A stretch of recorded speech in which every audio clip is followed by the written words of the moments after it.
Yeah, it's recruiting season for Oklahoma. It's recruiting season on Locked On Sooners. We're going to talk about some of the other prospects that were in town over the weekend, including one Bowe Bentley coming up next here on Locked On Sooners.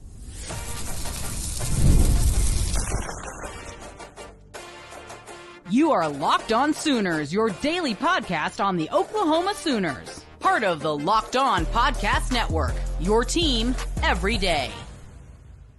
Thanks again for making Locked On Sooners your first listen every single day. Shout out to all the everydayers out there who are part of the Locked On Podcast Network, your team every day. Hit that subscribe button and that notification bell to let you know when new episodes drop.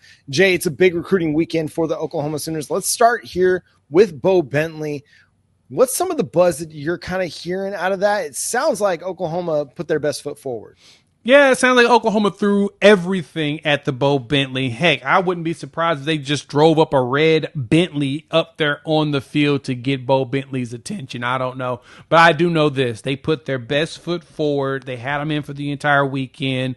They showered him with great attention and a lot of former players to have conversations with. And the one thing you did notice most of all is that when you look at the pictures that Bowe posted on social media or pictures that others posted on social media, you saw him with John Mateer.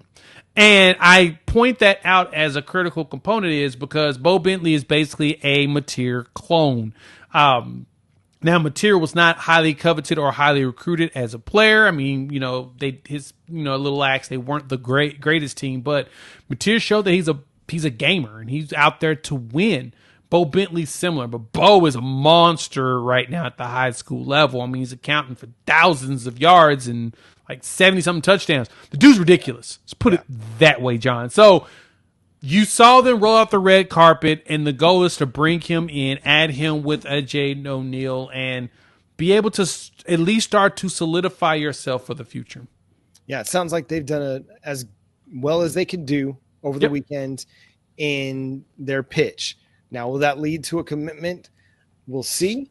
I think everybody's still just kind of waited with bated breath. LSU's a legit competitor in this Bowe Bentley recruitment. If they can land this, it's a big win for them. At the same time, if they don't, it is what it is. When you go up against some of the best recruiting schools in the country, it's going to be tough to land some of these kids sometimes. But I think where Oklahoma stands, based on everything that you can hear out there, they like where they're at, and that's a good place to be. Now, we'll see what his timeline is going to look like. I don't anticipate necessarily we find out over the next couple of days, but I wouldn't imagine that it takes very long before we hear a Bowe Bentley commitment. I think you and I were both talking that we anticipate sometime before Champ U Barbecue we'll have a decision. Now, that's our guess. We don't have any sources on that. We don't know that for sure, but we're just kind of reading tea leaves, guessing based on what he said and that he wants to peer recruit. He wants to be a part of the process. Champ U Barbecue is the next big event for Oklahoma on the recruiting trail. That's just a couple of weeks away. So again, our guess. Some other big time prospects were in town. Jay, who's the next guy that kind of you want to discuss or is like high on your list of guys you really, really want to get in Oklahoma? I'll say let's start off with the trio of wide receivers that definitely showed up. You had Dallas Dickerson, the wide receiver out of Georgia, whose recruitment is starting to explode now. I actually seen that Georgia is really heavy into him now. The 6'1" wide receiver is also a track kid.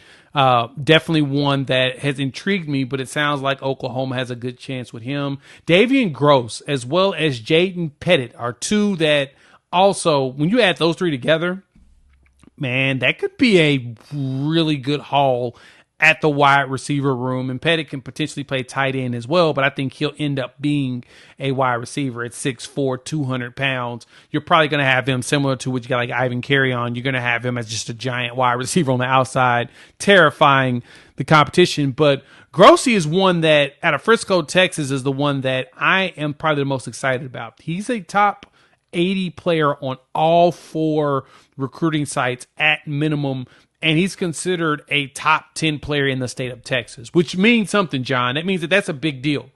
And it looks like Emmett Jones has put out his best foot forward with him, and his family is like legacy, big-time Oklahoma fans. So, if you mention the names of a D.D. Westbrook or a Ryan Broyles or, CeeDee Lamb, Davian knows those names. Those names he's watched as a child. He watched growing up, or he's heard it through family. So in the trio of it, man, Davian, a.k.a. Agent Zero, he will be a fun pickup, similar to what you got out of an Elijah Thomas.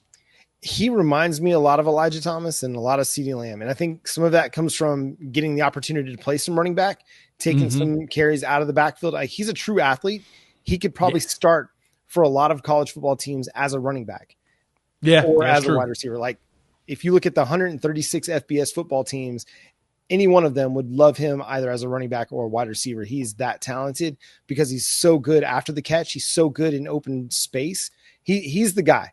Like, if you can land him, that gives you a guy that can play in the slot. He can play on the outside. He's so versatile that you can use him in a number of ways. You can use him in the return game too, because of his ability to break tackles, play in the open field, create yards after contact, and make guys miss in the open field. So very intriguing names there at wide receiver. Oklahoma needs to start landing some of these guys and start developing some of these guys. Like Emmett Jones, like, you've done a good job on the recruiting trail. We got a lot of blue chippers in there. Now it's time for those guys to produce so that we can keep getting those guys moving forward. On the offensive line, Jay, they had a couple big time blue chip prospects in, Noah Best, Deacon, Schmidt, and there was a Rivals Futurecast issued for Noah Best on Sunday. And to me, that's really intriguing. Now, Oklahoma has kind of been in a really, really good spot for him for months. This is not anything new. If you look at the predictions, the Futurecasts, there were some from like 3-4 months ago favoring Oklahoma for Noah Best, but this just kind of reinforces things. Yeah, Noah Best is one. You get the Futurecast for him, especially coming from a Missouri analyst. That tells you everything you need to know. Yep. That they're anticipating that he's already turned into Chip. Usually when you start to get those floods of the opposition doing that, especially when like visits are coming up, I do think Oklahoma has a really good chance of landing Noah probably by Champ U, but he's another good one. Top 40 in the state, 6'4", 290 him. And then Deacon Schmidt, though.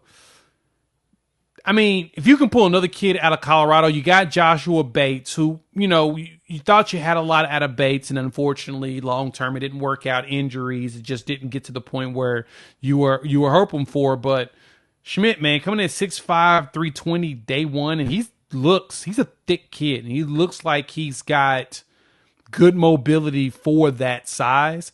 He could be a difference maker on your offensive line. Going down the line, he's got a lot of big schools after him. I mean, he's got the Tennessees of the world, the USC's who's throwing all kinds of money at kids. He's got the Nebraskas of the world. He's got Colorado throwing heavy coin at him to try to convince him to not leave the state. But I think Oklahoma has a really good chance with him as well. I think him and Noah Best, adding them to Will Conroy, probably need to add one more offensive lineman, one more tackle probably. Tackle type, yeah. Probably need one more tackle type, and I think Oklahoma maybe that's solidify another really, really good class. Now, I mean, you would like to have a Felix Ojo. Now, I'm not going to even get y'all's hopes up on that situation because, I mean, it's fluid. And we all know that everybody and their moms want to get them a Felix Ojo in their class. Oklahoma's still working on it. I think he's supposed to be visiting in the next couple of weeks. I think he's supposed to be coming to Champion Barbecue weekend, and he shows up then. That to me says that he may have some true interest in being a Sooner. We'll have to see how that goes. Yeah, I mean, there's certainly significant interest from Felix Ojo in Oklahoma, but he's also very interested in Texas. And that's just one of those that will Texas let another 5-star offensive tackle get away from him? We'll see. All right, let's end with this before we go. Danny Odom or Elijah Golden? If you had to have one, Jay, which of those guys would you want to have? Oh, man. See, that's the tough one, right? Danny being a big corner. We all want these 6'1" corners to go in the SEC. And he plays in Florida, so you know he plays against SEC talent all the time. Yeah. Golden, SEC talent that's like, they want to work and get dirty and grind and things. Yes. You're getting that out of him. Yeah. But Golden, and who was it? T-Ron that I saw been floating around. He made a visit as well. Whoo! I'll probably go Odom. Okay. I want to see Jay Valai's room grow and develop. But I need to see that first. Now, granted, I think this is the year we get that out of him. I think in Danny's pictures, you saw Jacoby Johnson out there with them or whatnot. And if Jacoby just doesn't trip and fall, he's got some ability to keep up with everybody. So I think that room's going to develop nicely. Defensive line, I'm not even as concerned anymore because we've seen Bates and Chavis bring in some talent. And yeah, I want Danny, though. I want some more big corners. Yeah, it's the area that, hey, we still have a little bit of a question mark. Yep. Defensive tackle, not so much. Obviously, you want to keep adding defensive tackle talent as you go, but you feel really, really good about the future right now with where they're at. With Trent Wilson as a true freshman, with Brian Harris committed in the 2026 cycle, your defensive tackle group is really well solidified for now and in the future. But cornerback, we got to see something out of it. But college football is changing once again. Over the last decade, it's changed so much with transfer portal, with name, image, and likeness. And now we have another big change happening in college football. We'll discuss that coming up next here on Locked On Sooners.